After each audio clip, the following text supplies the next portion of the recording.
Praise the Lord. Hallelujah. പ്രിയപ്പെട്ടവരെ, ഇന്ന് ഈശോ നമ്മോട് പറയുകയാണ് വചനം ഹൃദയത്തിൽ സൂക്ഷിക്കുവാൻ. എന്തിനാണ് പ്രിയപ്പെട്ടവരെ വചനം ഹൃദയത്തിൽ സൂക്ഷിക്കേണ്ടത്? നമുക്കൊന്ന് തിരുവചനത്തിലൂടെ നോക്കാം. സങ്കീർത്തനം 119:11 തിരുവചനം പറയുന്നു, അങ്ങേക്കെതിരെ പാപം ചെയ്യാതിരിക്കേണ്ടതിന് വചനം ഹൃദയത്തിൽ സൂക്ഷിക്കുവാൻ.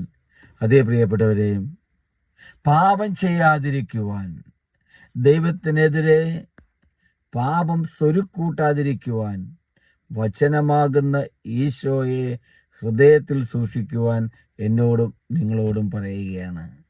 പ്രിയപ്പെട്ടവരെ, ഈ ലോകത്തിൽ നമ്മൾ വസിക്കുമ്പോൾ ലോകത്തിൻ്റെതായിട്ടുള്ള തിന്മകളിൽ വീണുപോയി നമ്മുടെ ആത്മാവിനെ നഷ്ടപ്പെടുത്താതിരിക്കുവാൻ, നമ്മുടെ ജീവിതം നശിച്ചു പോകാതിരിക്കുവാൻ ഈശോ നമുക്ക് മുന്നറിയിപ്പ് നൽകുകയാണ് തിരുവചനത്തിലൂടെ.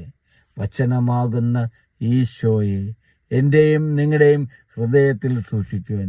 അപ്പോൾ പ്രിയപ്പെട്ടവരെ, നിങ്ങൾ ഓരോരുത്തരും റെഡിയല്ലേ ഈ തിന്മയുടെ ഈ ലോകത്തിൽ നിന്നും നമുക്ക് രക്ഷ നേടുവാൻ? വചനമാകുന്ന ആ ഈശോയെ ഹൃദയത്തിൽ സൂക്ഷിക്കുവാൻ, വചനം ഹൃദയത്തിൽ സൂക്ഷിച്ചുകൊണ്ട് അധരങ്ങളിലൂടെ സംസാരിക്കുവാൻ എനിക്കും നിങ്ങൾക്കും സാധിക്കട്ടെ. അതിനായിട്ട് നമ്മെ ഓരോരുത്തരെയും നമുക്കൊരുക്കാം.